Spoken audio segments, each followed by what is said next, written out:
So, how do I change my life for the better? We are going to get serious in this one, and I'm going to share with you my journey on the pathway to making my life better. Stay tuned.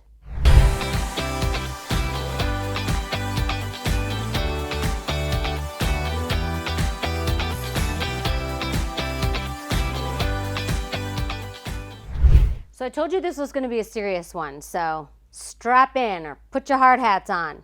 When I was a little girl, I remember my father saying to me on numerous occasions, don't force it. It was usually because I was in a corner, like shoving something like in a bag, or I was like trying to like get something to work and like banging on it, just kind of really like forcing an outcome. And I guess for most of my life, I've been like that. My whole career happened to be like that. And it wasn't until I got pregnant with my daughter that I started to really reconsider what I was going to force. So when thinking about work, at the time I was working for a very large company, a corporate company in advertising.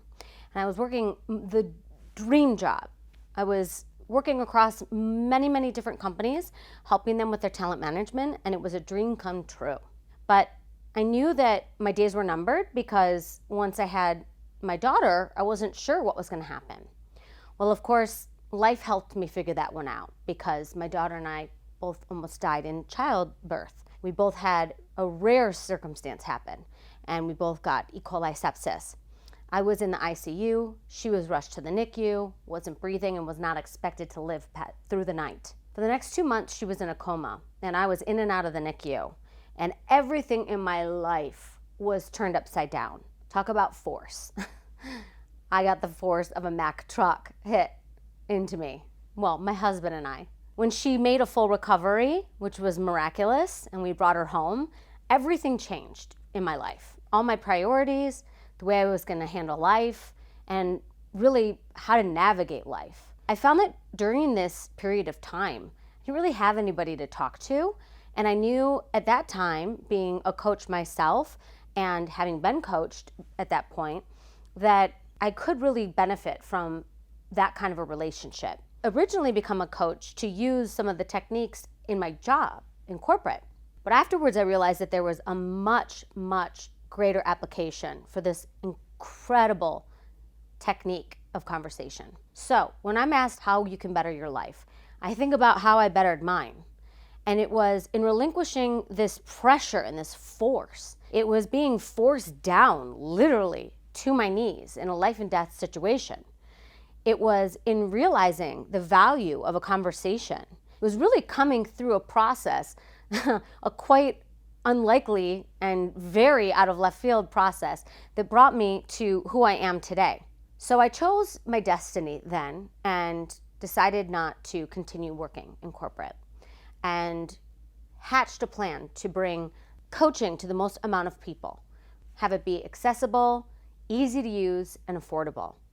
That has put my life in a trajectory that has created multiple brands and products, all in the area of helping people and connecting people one-on-one. So that's how I've made my life better. I've leaned on coaching.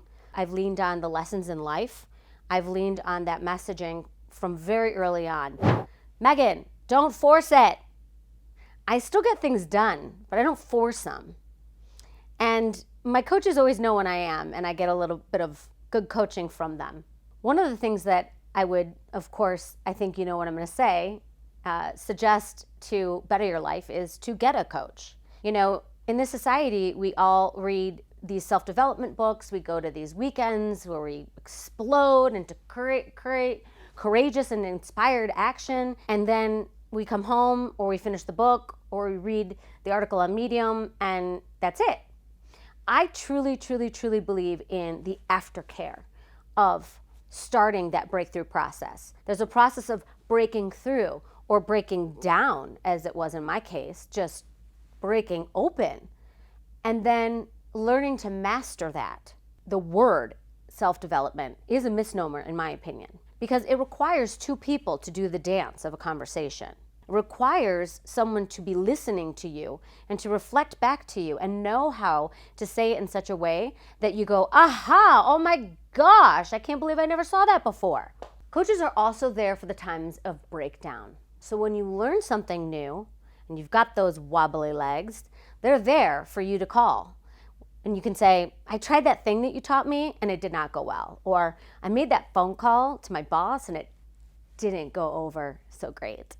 They can be there for you during those times, and you can realize it's okay, just get back up again and keep going, or maybe try a different technique, or rewind the tape and see maybe why the ball didn't go through the net, as some of the greats in the NBA have also done themselves. But without someone there to also be recording what's going on and to help you play back that tape, then you miss that opportunity. You miss that opportunity to better your life.